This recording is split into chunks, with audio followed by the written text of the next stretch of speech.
Alright everyone, it's time to talk about Hunter Biden's art exhibit because this is probably a great example of money laundering, really, of a way to get a kickback, a payoff, but do it legally. Now, this happens all the time within politics. Trust me, the Biden family aren't the only ones or even the main ones engaged in this. The Clintons are notorious. There used to be a term slush fund that was used back in the 90s. You can look that up if you want.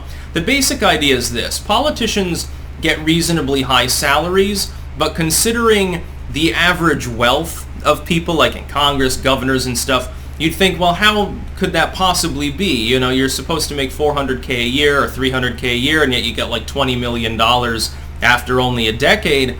How did you make that money? You know, it wasn't through investments, although in some cases it is. Like cattle futures with Hillary Clinton.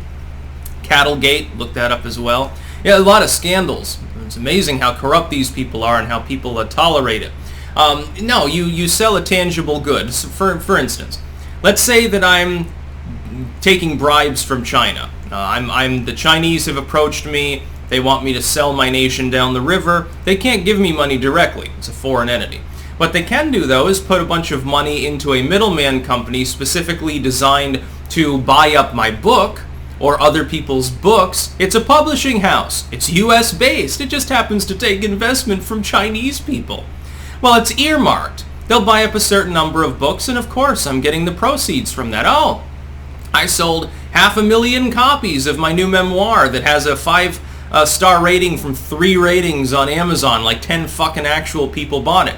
But I sold 500,000 copies. Oh, I just pocketed $2.5 million or something like that, which wouldn't be unexpected. Wow, I got all this money. Yeah, my book is really popular. It only has 7 ratings, but, you know, I sold all those copies. This happens commonly. This happened, I think, fucking Cuomo's book. Who do you think bought it? Do you think it was actually a New York Times bestseller organically? And nobody gave him any sort of kickbacks by buying up a few parcels and letting him sit in a warehouse unsold. All you have to do is you have a legit publishing house. They're distributing the book as a middleman. They buy up a bunch of copies at a discount, and then they're reselling them. The thing is, the understanding is not really being resold. It's a money laundering front. It's a slush fund. It's a kickback front.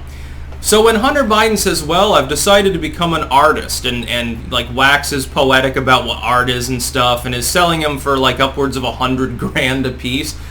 So who's going to buy these? Is this going to be a closed, anonymous auction where we're not going to know exactly where these paintings end up other than the fact that they're going to be in a trash heap pretty quickly? Oh yeah, that's probably who's buying them. Who the fuck would want to spend $100,000 for something that Hunter Biden created? He's got this little pipe and I guess he blows the paint onto the canvas or something, and the prints are like $75,000 just for the small ones. For a little painting that's the size of a piece of paper that takes him an afternoon. So in other words, you're telling me he can make $100,000 a day very easily, maybe more than that if he's, you know, on crack. He probably is his work is easier. Maybe he sprinkles the paintings with crack. That's the only way they'd be actually worth that much money. No, it's because somebody's paying him money. Somebody, and it was prearranged. I mean, they don't give a shit what he paints because he's not painting anything anyway. It's postmodern crap. This happens. It's like that other, wasn't there an Italian artist who sold emptiness, like empty space for $50,000 not that long ago? It's like, who was that earmarked for? I mean, you're not buying anything. It doesn't make any sense. Basically, you're buying the little placard that has the name of the empty space painting or art sculpture or whatever it's supposed to be.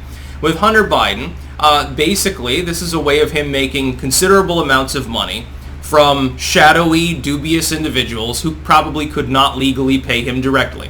Not without triggering a criminal investigation or running afoul of some sort of political finance law. I'm sure that the big guy got his 10%, so to speak. 10% of the painting's proceeds go to the big guy. He should advertise that openly. He should have a painting that says that just as a meme of his own goddamn meme, and he'd probably sell it for $500,000, and some real person would actually buy it. Of course, that would require a little bit of artistic talent. He'd have to paint within the lines, and I'm sure he can't do that. This is a grift. Exactly. And this is the sort of thing politicians do. Books, paintings, selling anything. Buy Nancy Pelosi's bathwater. I half expect that sort of shit to happen, and there's no law against it. See, here's the problem. These people are supposed to represent the public, and the idea is you're paying them to represent you. But we're not the ones mainly paying these people. They're mainly being paid by foreign entities or by craptivists domestically through middleman firms. It's just like with campaign finance law. There's a cap, for instance, if I want to donate to a politician. There's a hard cap of how much money I can donate to a political campaign. So the re-elect Joseph Stalin political campaign, when Vaush wants to contribute to that, there's a hard cap. I think it's $2,000 is the current cap. But if you give $100,000 to the local DNC or RNC office or something like that, they can disperse much more than that to the campaign. Now, there's not supposed to be any coordination of where that goes. Do you think that the big cheeses that donate at least 5 figures don't have the ear of a staffer there with a wink and a nudge? Oh, it's off record. They go and they have lunch. They're not going to do it in any electronic form. This is why the idea of money laundering with crypto is so stupid. No, don't do that. Go meet in person and exchange a little brown bag full of totally untraceable US dollars. That's how it's done. It's how the mafia does it. It's how the fucking KGB does it. It's how all these people do it when possible. Because it's the hardest to trace. You can't really tell. Yes, brown bags in back alleys behind the Chinese noodle restaurant are still a thing, believe it or not. That and this kind of money laundering. Hunter Biden can make $1 billion this way if he just sits there cranking out art so-called. If he really wants to go postmodern, Hunter, if you want to make way more money, drop the price by 1-0 so that all of the art hipsters will actually consider buying these and literally take a ballpoint pen and scrawl something random and sign it. You'll make 10 times as much money. Then you can support your drug habit or whatever stripper you knock up next. That's what happens. Joe Biden must be really proud. He's like, wow, my son makes more money than I do. That makes me look like I'm unprofessional. Of course, he's demented, so at this point it's going to be hard for him to money launder. Can you imagine Joe Biden trying to arrange such a thing? Come on, man. He'd start looking at the paintings. He would forget he was the one that made them. And he's like, no, I like this painting. I don't want to sell it. He'd be mounting it on the Oval Office wall. It'd be funny if Joe Biden actually bought one of these and mounted it, and you could see it in like interviews and shit like that. Wouldn't that be hilarious? But I mean, let's call this what it is. It's dark money. This is not art. Nobody takes it seriously as art. This is Hunter Biden supporting his crack habit and daddy's political ambitions. That's about all. Peace out.